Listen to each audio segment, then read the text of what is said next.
Are we recording? Yes. Oh, okay, here's another segment. So, okay, we ended off moving the operation to Washington, D.C.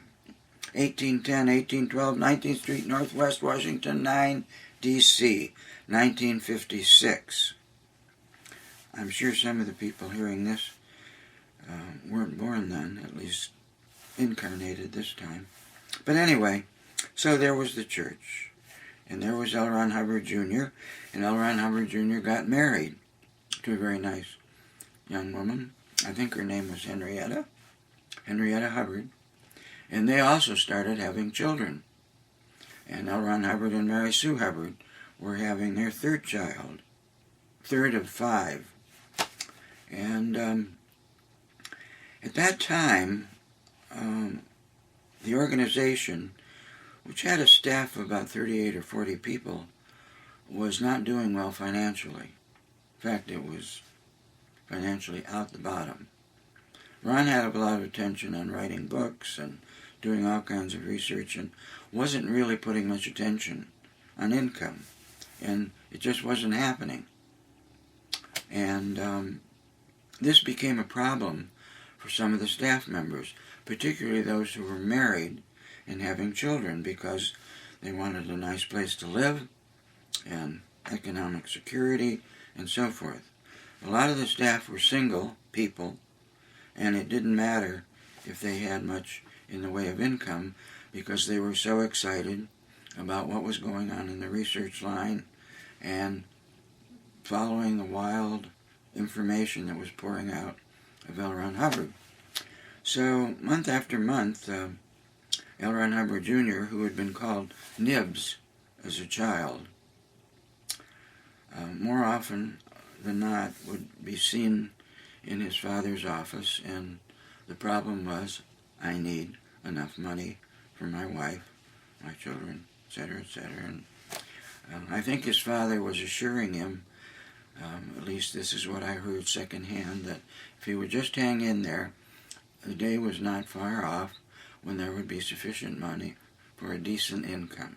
Not get rich, but live okay. So, another look at Ron as a regular human being. When Henrietta and L. Ron Hubbard Jr.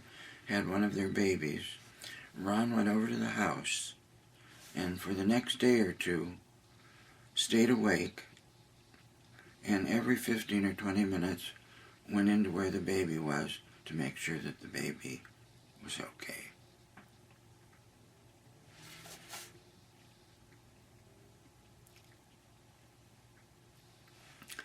I pause here so I won't produce one of my griefy acts for you, but the memory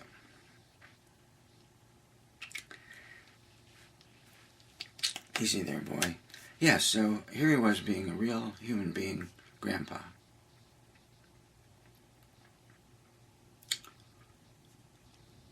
Tatiana's looking at me. Is he going to start weeping, or is he going to be able to carry on? I don't know. We'll see what happens. Anyway,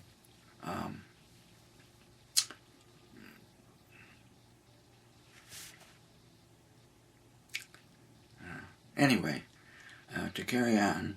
So, L. Ron Hubbard and L. Ron Hubbard Jr. were very close, and either one of them could project a bolt of admiration.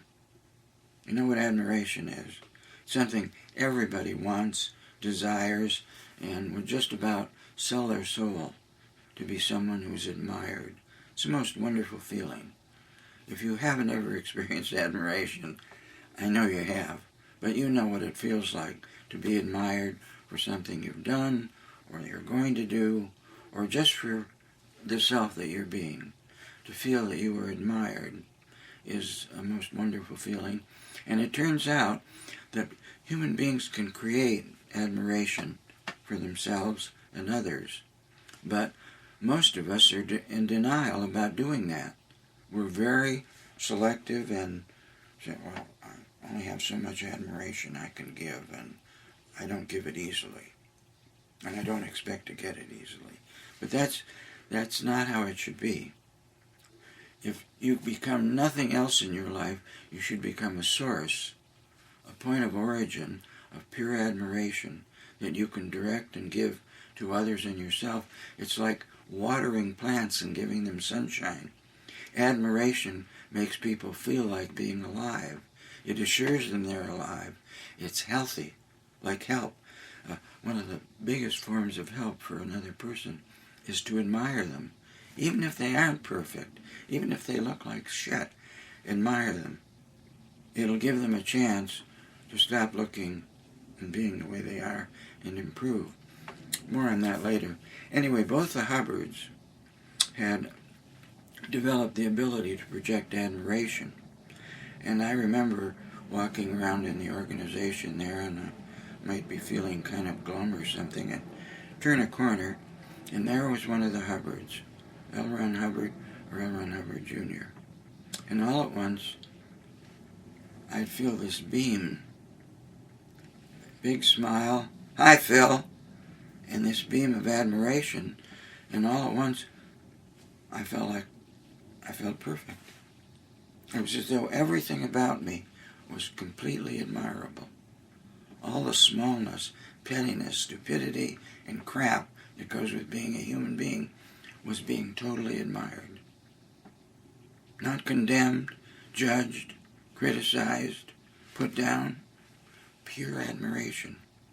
If you sat down to have a session, an auditing session, with one of the Hubbards in those days, there was no way you could escape finding out how big you were if you felt safe enough to get big. I don't mean physically. I mean spiritually, emotionally, mentally. To have all of your abilities appearing. Because the space was so safe. It wasn't like you were going to say something and it would be, "I'm not sure I admire you." Or, "No, I don't think you should have said that." So those were the Hubbards of 1957. And again, I want to really point out that these people were human beings with supernormal powers when they wanted to use them. And I both witnessed and experienced them. And those are powers that, in varying degrees, are available to any human being. And help and admiration are two of the shortcuts to the recovery of mental, spiritual health, if you will. The plant, the unadmired thing, withers and dies.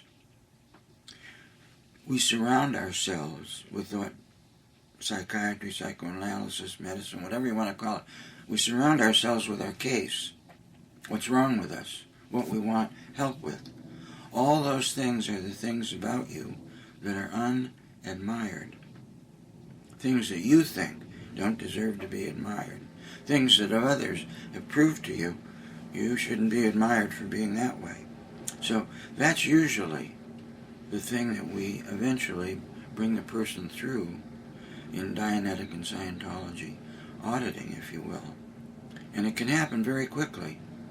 It's all the things about them that have gone solid because they have never been admired.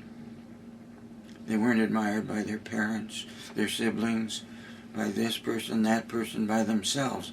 We teach people not to admire because we think, well, if you admire something, well, that'll give it more license to behave that way. Nonsense. It will give it license to change, to improve. It's true, we don't live in a world where it's easy to walk up to a serial killer and say, "You know what, George? I admire you for being a serial murderer. You're great at it." That's something that is difficult to do, and I'm not necessarily advocating that. But even from a serial killer, while I'm pronouncing the death sentence or life imprisonment without parole, I can still find admiration, which is simply the complete acceptance of something for what it is, without disapproval or necessarily even approval. It's just, for goodness sakes, that's what that really is. Wow. Admiration and help. Those are two fast roads to real freedom. Okay, so I have a little more on this, but I think, looking at my interviewer, this might be a good point to take a break. And thank you for listening.